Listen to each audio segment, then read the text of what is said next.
Good morning. Welcome to this Tuesday edition of Shields and Arrows. I am Pastor Mark Baze. This show is dedicated to defending the faith, the family, and the fellowship, and we do it first and foremost with sound doctrine. We want to study to show ourselves approved as workmen that needeth not to be ashamed, rightly dividing the word of truth.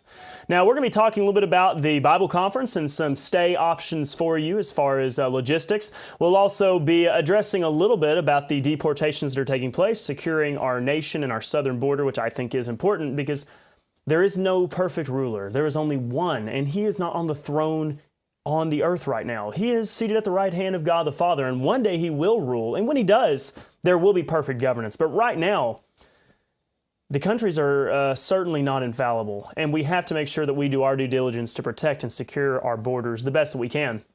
Now, we'll also talk a little bit about the matter of government, but what I want to do really quickly is attempt something that we have not done before, and I want to try to make a quick appearance on a good friend's show of mine, kind of do a little bit of a dual streaming, if you will, for our good friends on the Grace Life podcast. They did want to reach out to me and talk to me about the video that has, certainly gotten some attention, and I thought, you know what, how about we just try to do two birds with one stone here. I can do my show while you're watching, but also his audience can enjoy, and they can follow along with me. So we're going to try to do this. We're going to see if they are going to be able to hear me, and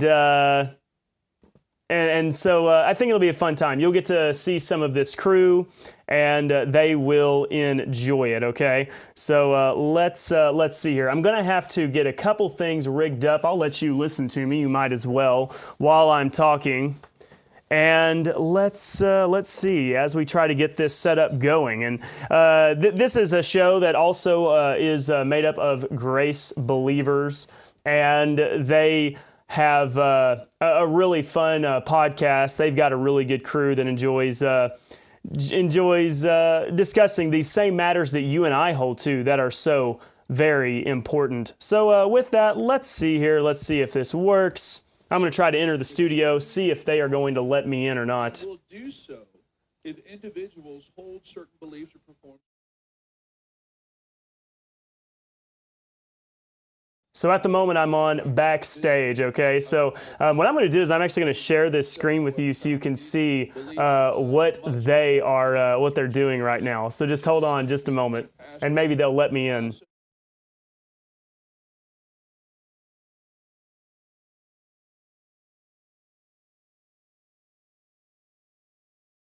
So here's my view right now. I'm going to try to get his attention. Maybe he'll let me in here in a moment. Pastors, their churches.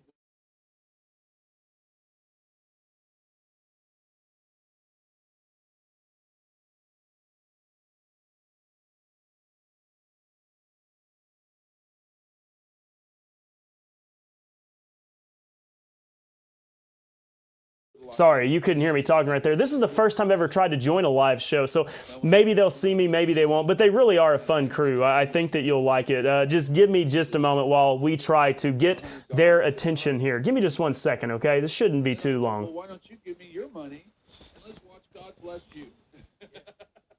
Why don't you do it the other way around? But the majority of the pastors that they interviewed or surveyed disagreed with this idea. Although, I would, given the number of pastors that they surveyed. All right, I'm still with you, just so you know. I'm right here.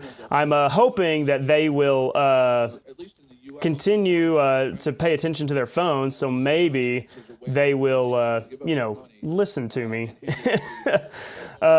Let's see here. Still waiting on them. I don't know. They may notice me. They may not. They're in the middle of talking about something right now. So let me do this while they are chatting, and I hope that I can maybe get them to be quiet. I They're not wanting to go silent on me. You can probably hear them talking in the background. I hope it's not too distracting. I'm going to just go ahead and check and see on our stream, and you tell me, is this distracting? Are you hearing too much music right now? This is kind of we're being bold trying to tackle these kind of things, doing this. Look at us right now. Right Division has come so far, Mid-Acts dispensational shows. Look at us, we're trying to do this entire dual stream, reaching in, talking to other people. I hope that you're able to hear me. Hopefully everything's going good. So it's not bad, Brock says. I'm waiting for them to let me in. Hopefully they'll see that I'm on there before too long. They'll let me join, and then we can do a screen share to where we can talk about a little bit about the TV show. The TV show? The video. What am I talking about? Now, let's go ahead and discuss some interesting matters, though, first and foremost. We are getting ready for this conference, and I realize that a number of people that may want to attend are going to be coming from out of state. Now, some of you are down in the Dallas-Fort Worth area, which, truth be told, you could maybe make the drive in a day. But then, again, some of you, if you really are interested and you would like to come, it's going to be a little bit of a drive, and you'll need to stay, the night. Now, the great thing is Durant is not a small town by my standards. Maybe by your standards, it's a small town. But to me, if you have more than one traffic light, or really if you have a traffic light, that means you're a decent-sized town. So the good news is, if you are, yeah, exactly. Let's see, they may be about to let me on here. Oh, yep, they let me on. Here I am. Given back to God. How about that? Oh my goodness. Okay, how about that? Okay, so I tried to make it to where my audience could see me and you talking, but it's difficult, but I don't know how to do it. Yeah, well, so here's the funny thing. Okay, so let me do this.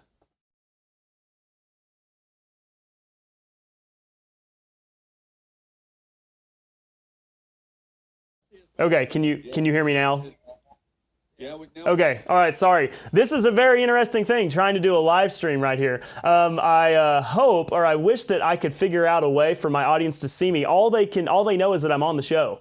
I did not figure out the part where maybe I would be able to, I don't know how to do this. So anyways, audience, I am on the show, just so you know. But I don't know how to get you to be able to see them unless you just go to the YouTube page, and then you could watch it right there, but that almost defeats the purpose. Well, if you could spend a couple of minutes praising you. Everybody and their brother for a couple of days was talking about your awesome video and how the churches are manipulating you. And how many views are we up to now? Do you know? Yeah, so right now I think we're somewhere around 110,000 views is where we're at. Yeah. All right, I think I have them where they can hear you now. Let me turn up the volume here. Because the last big one you had was the small churches one, if I remember right. Right. Well, so I also did one in which. And you'll probably be able to hear a little bit of weird sound here. We won't do this for the whole show. I just wanted to pop in and say hi. I expect weirdness from you, brother. No worries. Yeah. but so the small church video was the first one that I did like this, where it was edited and it was a shorter format, not a full-on sermon. And it got somewhere around 140-something thousand views. And then what we did is we did one over Bible translation. I might have been able to edit that a little bit better, but it didn't do quite as well. It only got something like 2,500 views. And then I did this one over the church manipulation, and wow, it was a lot. It really started to take off well. So you really blew past us too with the number of subscribers. Do you have a sense of how many new subscribers you got because of that one video? I have gotten over 2,000 more subscribers. Wow! Congratulations! That is awesome. That is awesome. How long did it take you to do the video? I filmed it probably over the course of, I'd say probably 2.5 to 3 hours, and then another 3 hours or so of editing it. The fact that your editing was only 2 or 3 hours is kind of amazing. Editing is a tedious, time-consuming thing to do, especially on that scale. So, congratulations on that. Did you have to now when you had that part where you lowered the lights and you got up there and you started to act like the common megachurch pastor? Did you have to practice that, or did all of that come naturally to you? It came naturally. I've grown up seeing it. I think that's one of the things that so many people who watch the video, they just assume that like I was I was created in the IFB lab and I'm just, the product of like growing up by radicalized parents. But no, I was there. I went to the church camps. I went to the rallies. I sat in those church services. I heard invitations like that all the time. So it's pretty easy to imitate when you've just grown up in that environment. Oh, it was eerie how spot on you were. I mean, that's what everybody said. And people are just like, man, that is exactly what kind of church I went to before I found grace. It's so cringe. And yet so many people listen to that garbage every single week. It just kills me. It's so cringe, and it's so transparently manipulative, and so just the guy is I guess once you get a taste of exegesis of Scripture, it's really hard to listen to anything other than that. One of the things, so first of all, the overall reaction to the video has been incredibly positive. That video, as it sits right now, is 94.5% like to dislike. So that's amazing. Yeah, people have been extremely supportive. They really like it. The people that have responded in a negative way. A lot of people have responded in a positive way, and their responses have been, oh my goodness, I felt like I was back in my old church that I left. But a number of people, though, that will respond and say, why are you doing this? Why are you speaking ill of these churches? My church is like that, and the Holy Spirit moves and works. And I'm thinking, that's my point. You've been manipulated into thinking that. So Exactly. You have 1,699 comments on this thing. That's unbelievable. I told my wife that, what is that? I said, have you read all those comments? Just about.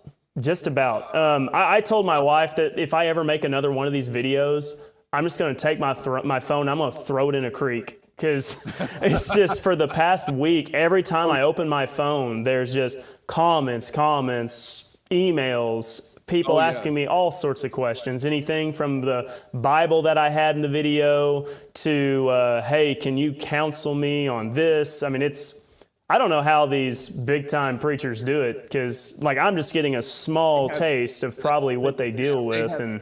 Yeah, they have people. That's how they do it. They have people for that. We have no people. We just have us. So how many? All right, now first, how many do you? So an email or a video with 150,000 views. How many? How does that? How many emails did you get as a result of that many views? I mean, how does the small church video? You don't get as many emails as comments. I probably got somewhere in the neighborhood of 20, probably. This church manipulation video, how many emails did you get? Probably about a dozen or so. And I'm not counting the people that follow my ministry and just emailed me to say, hey, we appreciate what you did, that was good, or whatever. I'm talking about brand new people, never heard of me, emailing me. Was there any real hardcore complaints, attacks, accusations that you got as a result of that video? Did anybody ever do another video responding to you saying, yeah, that Mark Baze is a total heretic? I've been on the lookout for that, because there's a lot of YouTube channels out there. I haven't seen one yet. Now, maybe it hasn't gotten traction, so maybe there's one out there and the algorithm won't let me see it, but not yet. Now, I have had a number of people respond. I've been called envious, jealous, an arrogant, boy, essentially. And then I say, well, I am 29 years old and I have 4 kids. Right. Because of your youth, you're in good company. What was that? I said they're despising you because of your youth. You're in good company. Yeah, and I've had people respond, standing up for me with that verse, just responding with it. So a number of people, here's one thing that they really thought they had a gotcha on me. And the gotcha is you're saying it's wrong for churches to use dramatic, manipulative music to create emotion, and yet that's what you did in the video. I have 2 things about that. For one, that's also kind of part of the point. Like, can you not see how the music sets the tone and the atmosphere for the video? But also, I did not use that dramatic music to claim that was the work of the Holy Spirit. I never said that the scene that I was setting was due to the divine Shekinah glory of God coming down upon us. So that's one major distinction. Another distinction is I have hours, hundreds of hours of me teaching doctrine in a long format with no special editing, no music, and those have 30 views. I make this short YouTube video designed to in part be entertaining, but also informational, right. And it's done what it's done. So I just don't find that critique to be legitimate. Right. Well, Mark, don't you think we live in a clickbait world? Yes, we do. People see the headlines and, hey, I won't lie, I'm playing the game. You'll see I've got the really provocative picture. I'm standing there in the church with my arms up like, hey, listen, that was not the Holy Spirit.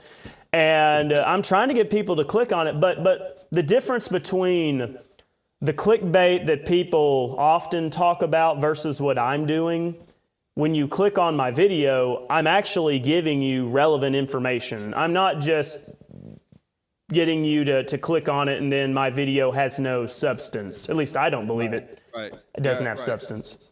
It's got to be a good clickbait title that's backed up with a really good video in order to really go viral there. And you totally did. I did a message on Sunday on spiritual purity, and I'm like, oh, nobody's going to watch this. Because all I did was exegete all the times Paul said pure.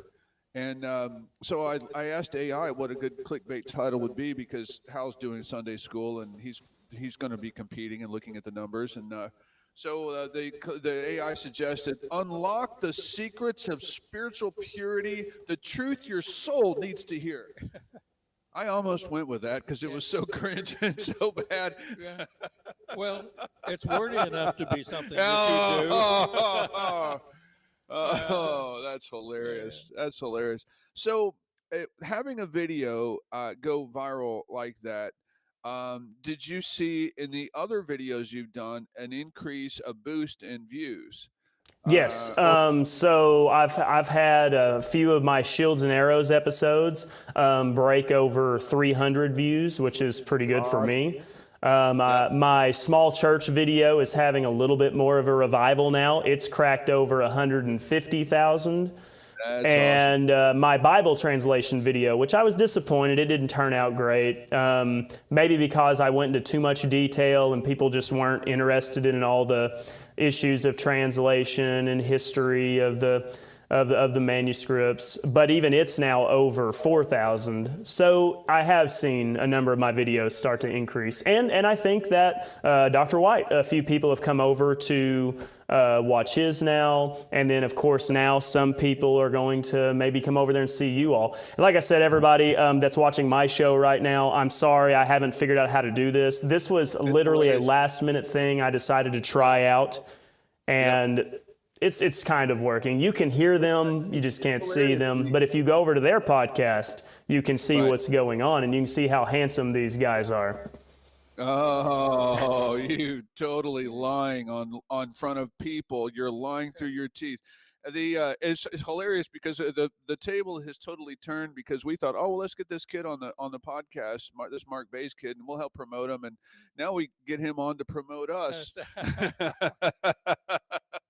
Well, I will say, don't let the subscriber number change your perception of my ministry. totally agree. You have built your ministry in a much more organic way. I've done it the easy way. The people that are following your ministry are a much more dedicated group, and that's why you're going to still see larger attendance in your daily shows as opposed to mine. Because mine are just people who are like, yeah, that was good. They click on it, and then they find, oh my goodness, he only has like 2 other videos like this. The rest of it's just a bunch of boring Bible teaching, and they're not going to be that interested. So what you and like Dr. White have done, it's way more impressive. I thank you very much for that. But I'm super excited for you. I want nothing but success for you and your ministry, and see that church grow. And that would just please me to no end. Yeah, me too. Did you? Okay. Yeah. All right. So you want to hang out? If you can do whatever you like. If you want to click off and start your thing, you're welcome to do. If you think you're capable of actually answering Bible questions, we'd love to have you with us. And it's. Did you hear? Actually, let me just move on into the live chat here. We've got Cambo has a question on Zechariah 13:6. Let's give this one to Mark Baze. Who's the one in Zechariah 13:6? See, and then once after Mark answers, we'll give the correct answer. No, I'm All right, yeah. Let's see here, Zechariah 13:6. Zechariah 13:6. Let me get it pulled up on my Biblify here, created by my good friend Nathan White. Nathan, how's he doing? He's doing good. He's enjoying his time in Georgia now. I have never met Zechariah him. 13:6. Very much, and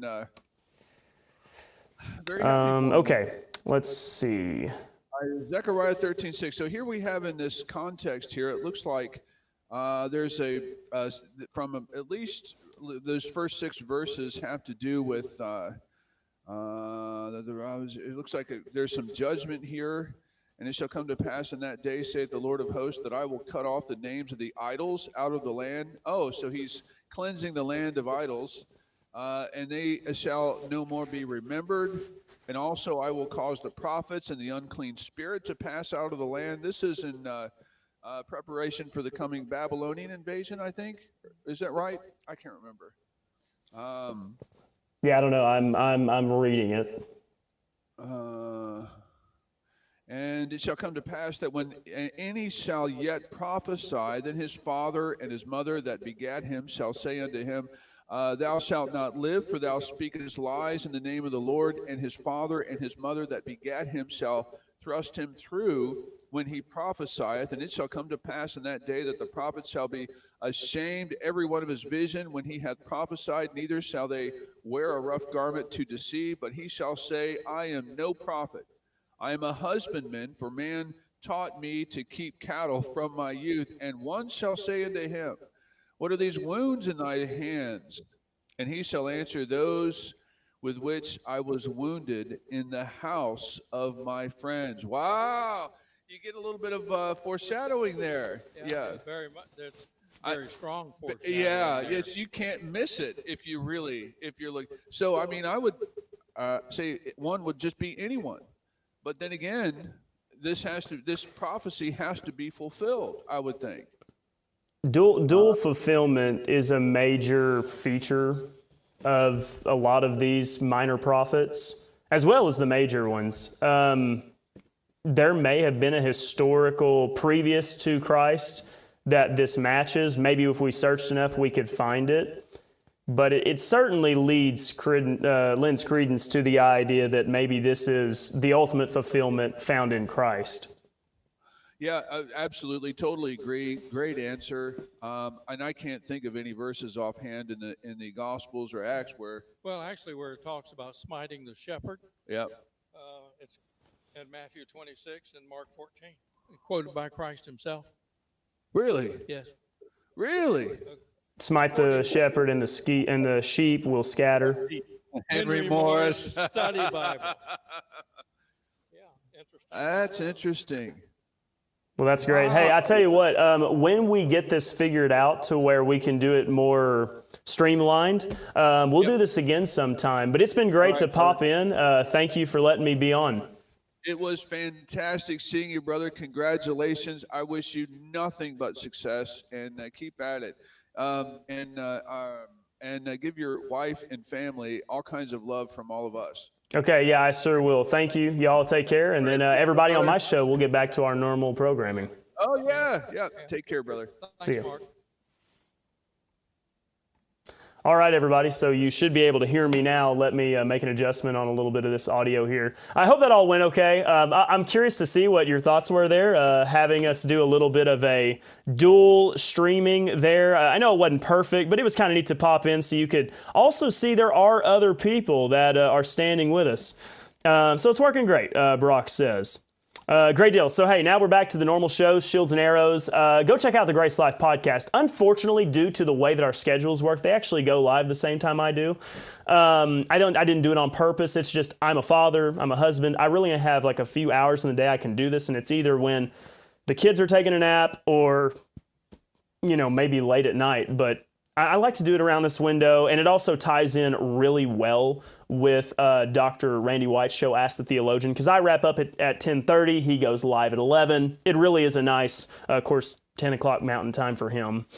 With that, thank you all for taking the time to join us for that little bit of a visit there as we got to talk to Joel and all of those over there at the Grace Life podcast. Now, with that, I want to show you I'm going to use Google Maps here because I want you to get a look at the different opportunities that we have concerning staying in the region, in the area, okay? Now, I'm just going to go ahead and use, like I said, I'm going to use Google Maps here. This is not going to be anything impressive at all, okay? So don't get your hopes up here. But let's zoom out, and you're going to kind of get an idea of where we are.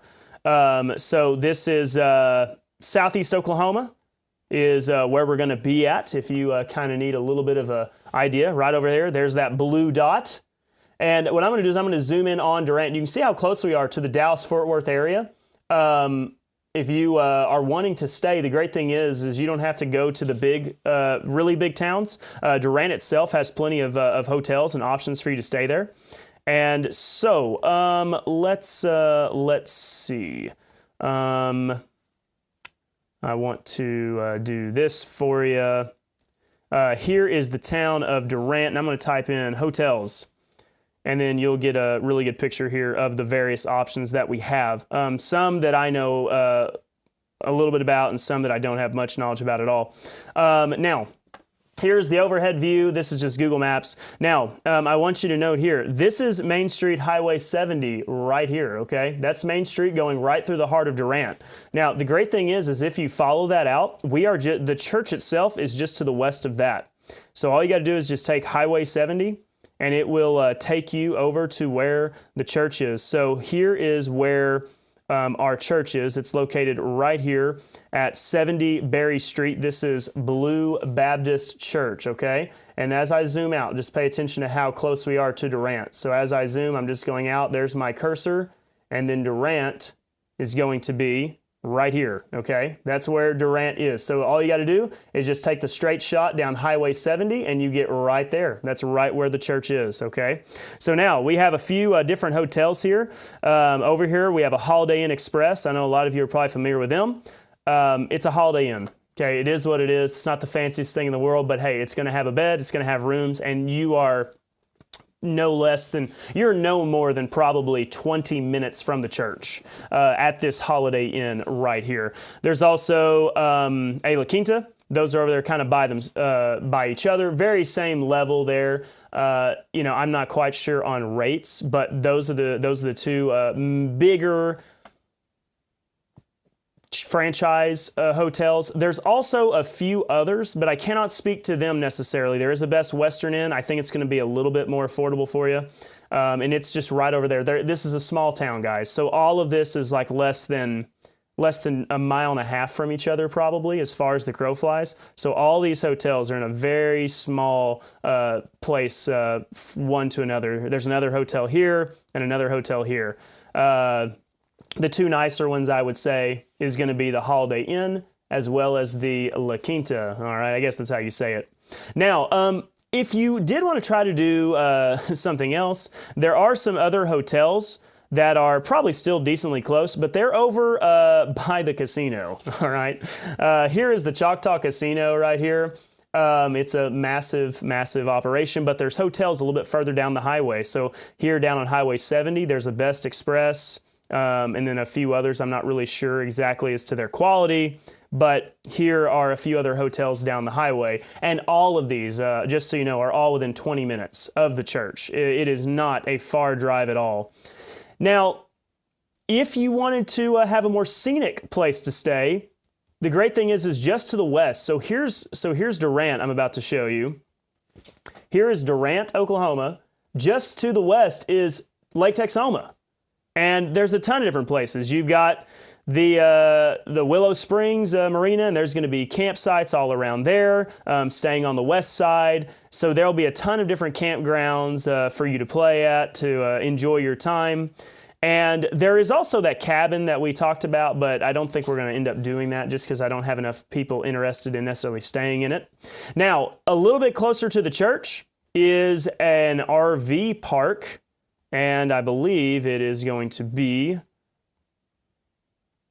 trying to get you the exact location, but it's just a little bit down the highway to the west. And let me see if I can find it. We had Rick stay in it when he came and saw us. Rick's review was, it's an RV park. It's called In-N-Out RV Park. There's not a whole lot to really write home about, but here it is, In-N-Out RV Park, and look at how close it is to the church. That is the church, people, right here. Where the cursor is, there's the RV park. It's right down the road, okay?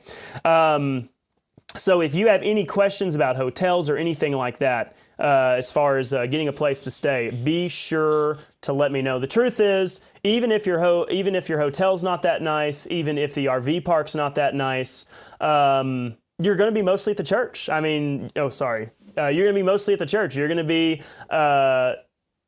studying the Word of God. You're going to be fellowshipping with other excellent Bible students. You'll get to meet some of the excellent people that are at the church, okay? At this time, we really only have one possible sponsorship, and we may already have that reserved. So with that, I'll let you know if there's anything else. If you want to reach out to me about that, feel free to.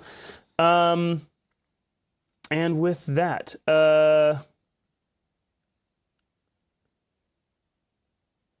yeah, I think just let me know if you have any other questions about the arrangements, the logistics for all that.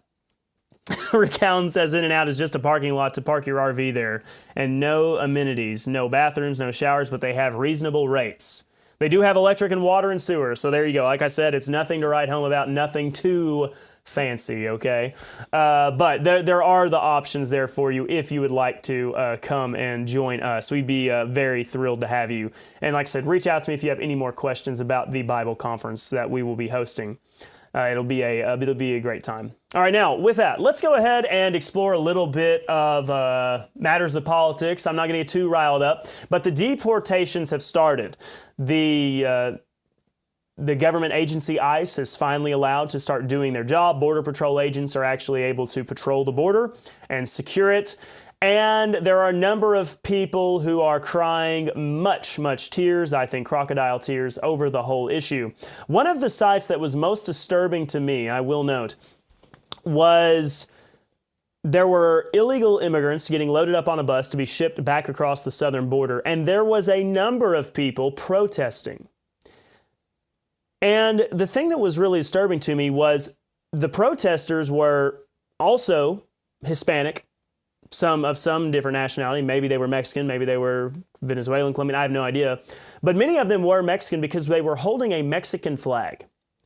And they were chanting, essentially, long live our race. Here's the thing that I find so disturbing. We have had politicians on the left, especially, basically exclusively on the left, say these migrants are more American than most Americans that were naturally born here. if they really are that American, why is it the case that they seem to have more loyalty to the nations they came from than the nation they live in now? That's the difference. You see, when immigrants came over, to my knowledge, whether they came over from Ireland or Germany or any number of these other nations, they did not hold to their nationality. They assimilated, and that's the problem. There's not a push to assimilate anymore. If you're going to come into the country legally, then you need to take on the identity of the country. You need to speak their language, you need to hold to their values, and you need to fly their flag. Otherwise, what is the point of countries anyways? This is very telling. These people that we have brought in, that we have claimed are just dreamers, they're migrants, they're seeking a better life. They're as American as it gets. Their devotion is not to America. It's not. Their devotion is to their people, and their devotion is to where they came from. And this is an uncomfortable reality because we want to pretend like heritage doesn't matter, that America can be made up of everybody. But here's the honest truth. America can't be made up of everybody. If you are really going to take on the American identity, the fundamentalist Muslim does not fit in with American values. They just don't. Somalia is not like America. And to try to bring two opposing cultures together, it is really not going to lend to success. It's simply not. The two things are not going to mix. They're like oil and water. And yet we've said that we can overrun Minnesota with people from Somalia, and there's not going to be an issue with culture, that everybody will come together. It is amazing to me how they have basically tried to make the claim about America that is America's merely an idea. It's not an actual concrete thing with real values and real history. It's really the great American experiment. That term could be used in a good way, and it could also be used in a very bad way. Are we going to completely say that there really is no nation of America, that there is no uniting principles, there is not a flag that flies that people believe in? And people on the internet can call me a Christian nationalist all they want, but the truth is, I am simply making the point that human nature exists. There is the saying that blood is thicker than water, and that is absolutely true. Not just everybody that comes into this country is actually going to love our country. They're going to come into this country and want to benefit from this country. They're wanting to access all of the plus sides of it, but that doesn't mean they're actually going to get on board with what we're trying to accomplish. Following the rule of law, doing things in accordance with Christian values with which our nation was based upon. The idea of open up the borders, let the people come in, and America will become this amazing, all the more cultural melting pot, is only going to make us weaker. Do we really think that it is to our benefit to have regions of America that are so segregated and that are so segregated and divided that you literally have regions in which people don't speak the same united language? Now, this is not to say that America cannot be a united country if there's different kinds of people. America has been a united country. Think about all the different people that have come over throughout time. Once upon a time, there was a great division. Nowadays, when we talk about the ethnicity or race of people, we only measure skin tone. But people forget that there was a serious division between the Germans and the Englishmen, or the French and the Englishmen, or the Scottish and the Irish and the Italians. There was division amongst the European nations. So what I'm saying is, it's not that the ethnicity of people or the race is the actual reason why this is problematic. It comes down to, are we actually encouraging people to assimilate?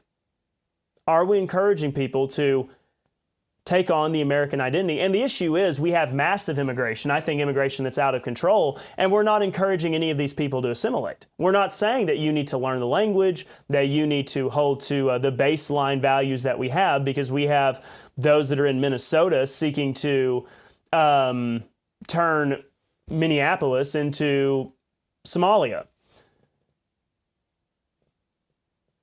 It's not that race is the determining factor. But if we are going to pretend like race doesn't matter, that is in denial of history. If you are going to combine people of multiple cultures, multiple nationalities, they have to be united on principles. Just living in proximity with each other is not enough. They have to actually hold to those values. And there was an understanding of that if you came from the United States, regardless of what country you came from, you are going to take on the values of it. That's something that we just simply lost. And it really is a shame, because there are a number of people that we've seen throughout history who did not have the same cultural background. They did not have the same race, and yet they came together and fought for those American values. So we can establish those things again. And unfortunately, encouraging immigration but not encouraging assimilation is only going to lead to more racial divide. Because if we're all being combined together, but we have nothing in common, that is actually promoting and creating racial division. I grew up in a place in which there was people like me who get sunburned easy. There were Choctaws that lived around me, because Oklahoma has a lot of Choctaws in the southeastern part of the state. But there were all sorts of people I went to school with who had not necessarily high school, but more so college, and that I associated with. We were all different nationalities. We were all different ethnicities on a technical level. But guess what we all were united in? We did like America. We enjoyed baseball. We enjoyed hunting. We enjoyed fishing. We had similar interests as far as we liked certain movies.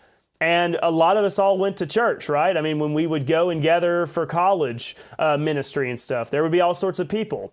And when you're in that situation, when we're all in a united, basic state of assimilation, watch how any racial divide just completely goes out the window. But when you force people together, but do not encourage taking on the same principles and values, that's when you start to see things become more divided. Because history is real, people. History actually matters. I know we're supposed to pretend like history never existed, but the truth is people have been divided on racial issues for a long time. As far as this is a nation and this is a nation, they will fight against each other. The Israelites fought against the Philistines. The Israelites fought against, the Jebusites. Whatever example you want to use. The reason America worked is because we said, no more is it going to be nationality or ethnicity that is the cohesion. It's the American values that are going to be the cohesion. But what has the left done? The left has destroyed American values, and they have said that all cultures are just as good, and America is actually an inferior culture. So we're going to force all these different people of the world together without having any united beliefs or values, and watch how it works. And it's not going to work because people are going to be divided if they're not standing together. And so with that, immigration's not going to work on a massive scale, period, because you just cannot take in that many people and assimilate that many people in such a short order. But if we're going to have a country, we have to have basic values. And then all the damage done, I think, by much of the Obama administration, if we can be united on the founding principles of our country, watch how the racial division goes away and people will stop caring once again. It's only when you're forcing all of this without any effort to have an American principle in the front that we begin to become divided. United we stand, divided we fall. And being united is not just living close to each other. Being united is knowing that, you know what, even though I may live here in Oklahoma, the people that live on the East Coast and the West Coast have the same basic value, right? We share a common language, and we share the principles that the right to life, liberty, and the pursuit of happiness is an American principle. But we understand that liberty and the pursuit of happiness is more than just our carnal desires, because, as we've said before, the drug addict is not free. He is a slave to his addiction. We must encourage true liberty. You shall know the truth, and the truth shall make you free. Principles such as that. That's what I want to encourage. So that's my immigration policy, people. We got to shut it down, and then those that are here, who are here legally, if they haven't assimilated yet, we got to get them assimilated. They got to start becoming Americans, not just in paper, but in really their mind and their spirit. And that way they won't have a devotion to a nation somewhere else or just an ethnicity. They will have a devotion to the American ideals. Okay, now, with that, I want to talk about another important matter of government. Brock brought up an interesting question yesterday, and I'm going to think about it because I don't want to run from challenging or difficult questions. Brock said this may be a hot take, but I think if the government bans guns, I think it'd be Christians' duty to submit to such an order. Now, Brock takes the Bible very seriously. I've got to know Brock a little bit. And he bases his views upon the Word of God, plain and simple. So Romans 13, we have this passage. Let every soul be subject unto the higher powers, for there is no power but of God. The powers that be are ordained of God. Now, this is a major statement. So every soul needs to be subject to these higher powers. And these higher powers, I think, if we consider the Greek here, hupotasso, so be subordinate, and then hupereko, to hold oneself above, to excel, so to those higher powers. Who exactly is he talking about here? I think as the passage goes on, I do think that Brock's assumption, his analysis is correct. This is a type of government. For there is no power but of God. Now the powers that be are ordained of God. Now that's an interesting statement as well. The powers that be are ordained of God. Tasso, to arrange in an orderly manner. They have been arranged by God. So these higher powers that are in place, that we are called to be subject to, have been ordained. They've been put in place by God. Whosoever therefore resisteth the power, resisteth the ordinance of God, that they that resist shall receive to themselves damnation. That's quite an interesting statement there, damnation. Are we really talking about a matter so serious as being sent to hell? But the truth is, damnation can be a number of things, right? Unfortunately, right, there's certain words that are used in our modern times, and the word damn would be one of those, right? Now, it's a biblical word that something can be damned to hell, right? The idea of Korah and his rebellion, right? They have been, a decision or a function has been made in which they have been condemned in that way. And there are damnable offenses, for example. But the meaning of the word just implies there has been a decision and a function and effect has been made, right, against something. Something has been condemned. Something has been condemned. And therefore, just because we see damnation here in this verse is not saying they will be sent to hell, revoked of salvation. It is, there will be a decision and it will have an effect and a function. Plain and simple. Verse 3, for rulers are not a terror to good works, but to the evil. That is an amazing statement, and we have to really think about that.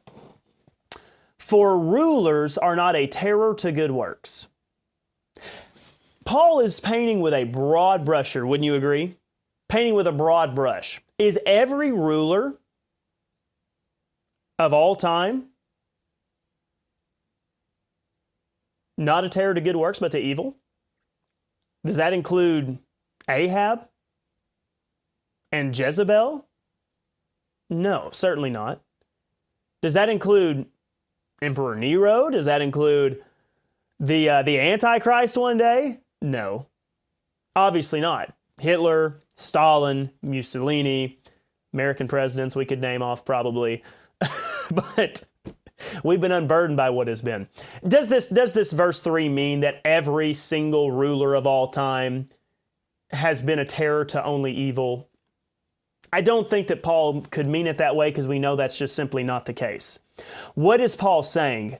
This is the function, this is the ordination of higher power. God ordained these higher powers so that they would be a terror to evil and not to good works. This goes all the way back to the foundational dispensation of government. I think. Prior to Genesis chapter 9, there was not any form of government. I'll remind you, Cain killed Abel, and Cain did not face any judgment from men. God put a mark on Cain so men could not harm him. This is what God said to Noah after they got off the ark. And surely your blood of your lives will I require. At the hand of every beast will I require it. And at the hand of man, at the hand of every man's brother will I require the life of man. Whoso sheddeth man's blood, by man shall his blood be shed. For in the image of God made he man. That is the precedents made in Genesis chapter 9. Now men have the responsibility to manage their affairs. See to it that if a man commits evil, if he sheds man's blood, men, you have the responsibility to see that he faces the proper punishment. Men govern themselves, men judge themselves, because God's not judging right now, people. We have to understand that. God is not carrying out his authority. His will is being done, and we know what his will is, that men believe the gospel. Men be reconciled unto him by hearing the word of truth and believing it, being sealed with the promise of the Holy Spirit. That's what God wills in today's time. God is not operating and ruling with a rod of iron. So with that in mind, government has been ordained, the higher powers, they have been approved by God. So men have the right and responsibility of setting up an order of government. I think that's how we read that God ordained it, so you should be subject to it. You do not have the right to defy government, because it is God's will that there be an order for how men conduct, judge, govern themselves. Now let's continue to read. So for rulers are not a terror to good works, but to evil. Wilt thou then not be afraid of the power? Do that which is good, and thou shalt have praise of the same. Respect the power. He has the right. He has the authority. If you shed man's blood, by man's hand will your blood be shed. So if you do that what is good, thou shalt have praise of the same. Is this true for all time, all governments? No, this is not true for all governments. There are some governments, consider the Soviet Union. It was not if you did good that you would have praise.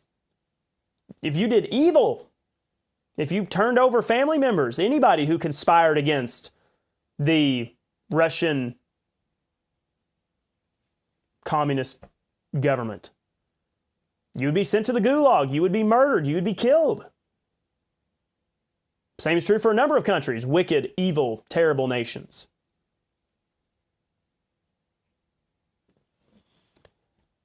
Verse 4, for he is the minister of God to thee for good. That is the purpose of the power. That's what the power should be. That's what they were meant to be. If man sheds man's blood, by man will his blood be shed. There's supposed to be justice and order in that governance. That's the role Paul is laying out. You should be honoring and respectful to the government, the governing power, because God has put them in place to do good. For he is the minister of God to thee for good. But if thou do which is evil, be afraid. For he beareth not the sword in vain, for he is the minister of God, a revenger to execute wrath upon him that doeth evil. I think that's quite simple there for us. If you do evil, you should be afraid. Now, there's many governments in times past that have allowed evil, and people have not been in fear. We've had people come across our southern border and murder women, and not have to necessarily be in fear, because they may just get let off. Certainly distributing drugs and leading to the death of people, and they don't have to worry about it. Wherefore ye must needs be subject, not only for wrath, but also for conscience sake. Now, that is interesting there. You must needs be subject not only for wrath, but for conscience sake. It is a hard thing to do for a person to live and be in violation of the law. If you're not a murderer necessarily, but you are skirting the edges of the law, you're committing fraud of some sort, how does that weigh on your conscience? If you are dealing deceitfully, illegally, how are you going to be a good ambassador for Christ, for example? If you're constantly looking over your shoulder, is the government going to come get me because I'm doing these things? Yes, I'm not as bad as some, but what I'm doing is still not technically legal. For your own conscience sake, you need to be subject to the authorities. If they have a policy that you can't be riding your horse through the middle of town at midnight, don't be riding your horse through the middle of town at midnight. Just using an example there. For this cause, pay ye tribute also, for they are God's ministers, attending continually upon this very thing. Once again, think about how generally Paul is using this phrase here.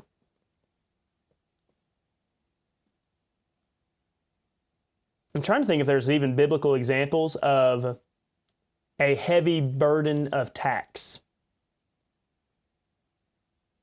It's possible that maybe Solomon overburdened the people through a heavy tax. If we go to the scriptures here, we may be able to find a reference to it.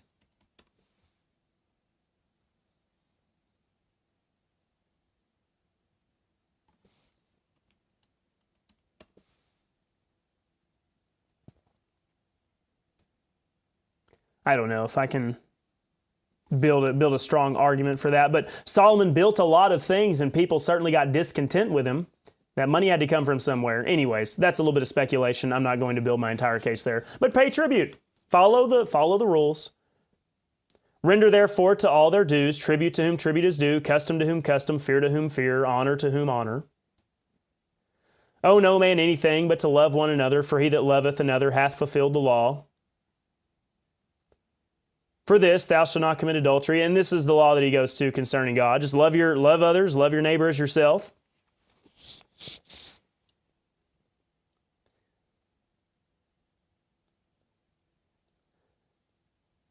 Do we see Paul say,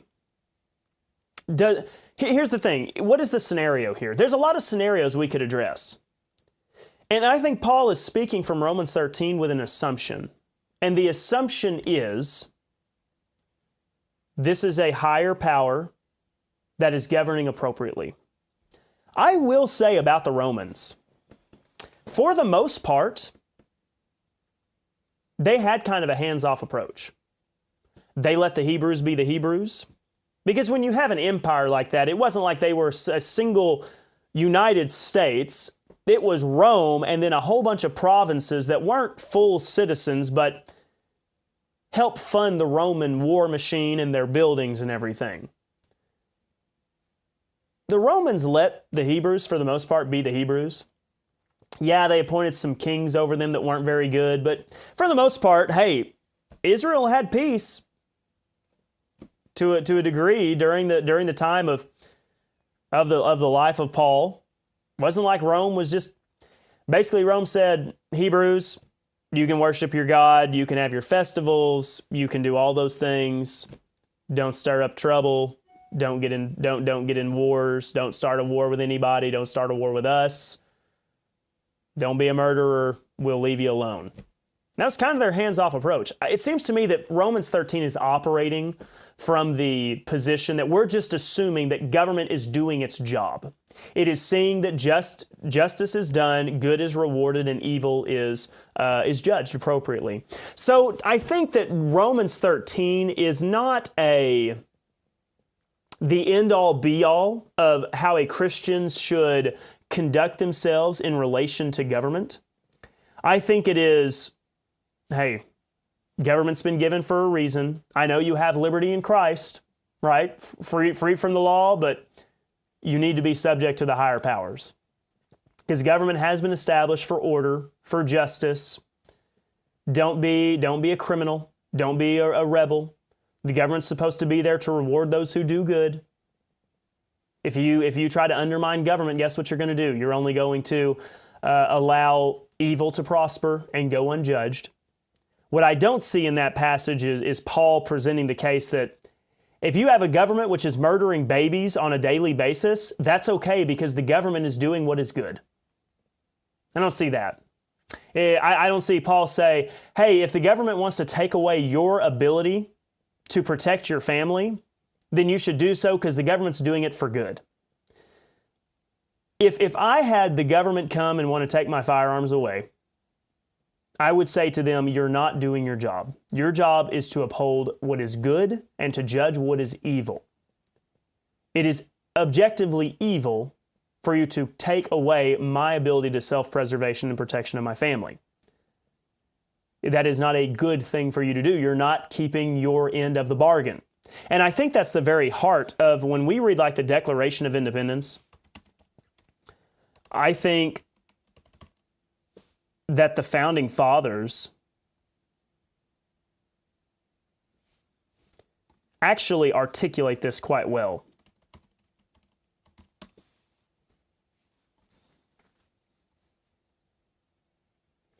Let's just read the very first lines of it. In Congress, July 4th, 1776, the unanimous declaration of the 13 United States of America. When in the course of human events it becomes necessary for one people to dissolve the political bands which have connected them with another, and to assume among the powers of the earth the separate and equal station to which the laws of nature and of nature's God entitle them. A decent respect to the opinions of mankind requires that they should declare the causes which impel them to the separation. This is not something that they want to do, but there is a time in which the government is not doing its job. It is failing to uphold its role and responsibility. It has no longer become the protector and defender of good and the terror to evil. It itself has become the terror. And you read the entire Declaration of Independence. We hold these truths to be self-evident, that all men are created equal, that they are endowed by their Creator with certain unalienable rights, that among these are life, liberty, and the pursuit of happiness, that to secure the rights, governments are instituted among men. That's the purpose of government. That's why God implemented it, so that men would have those rights, deriving their just powers from the consent of the governed. By men will man's blood be shed. That whenever any form of government becomes destructive of these ends, it's not doing its job. It's not being the government laid out in Romans 13. When the government no longer is being the servant of God for good, then what does the writers here say?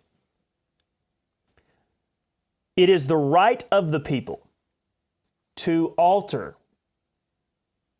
Let me find the right of the people to alter or to abolish it and to institute new government, laying its foundation on such principles and organizing its powers in such form as to them shall seem most likely to affect their safety and happiness.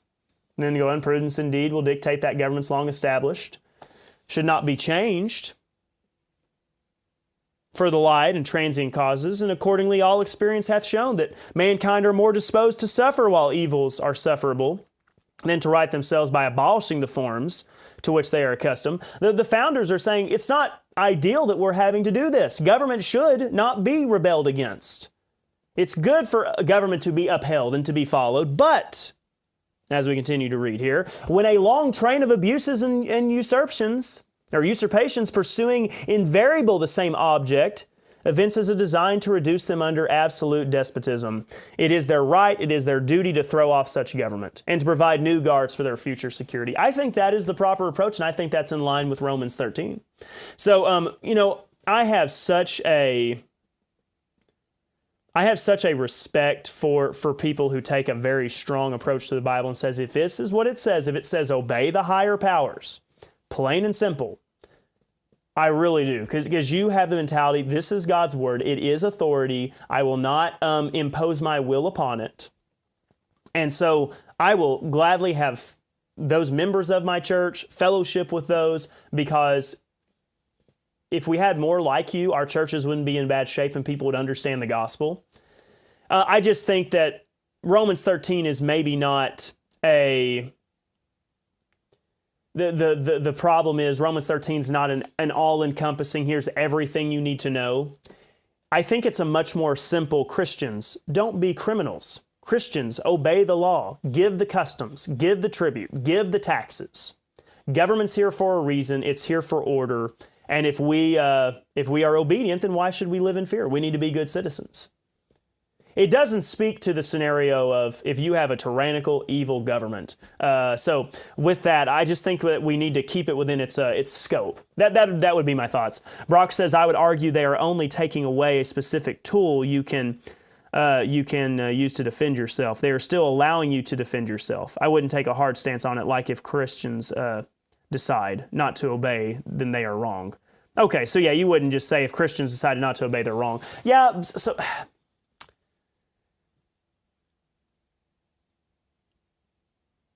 Who gets to decide, I guess, ultimately, what you can use to defend yourself?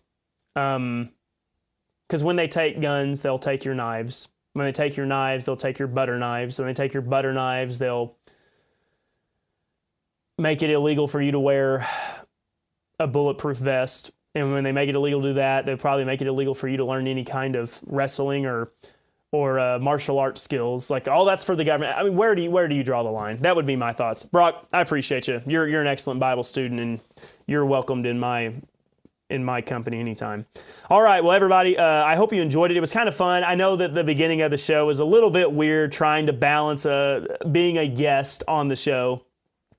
But I hope that you enjoyed it. We'll be back tomorrow for more, and we may just be a guest on the Grace Life podcast sometime soon too, because it is a fun show. You get to see me interact and spar with some of them as we discuss all sorts of fun matters. And it's not a lot of sparring. It's mostly just good fun and good discussion with that. Appreciate every single one of you. This has been Shields and Arrows, where we defend the faith, the family, and the fellowship. We'll be back here tomorrow.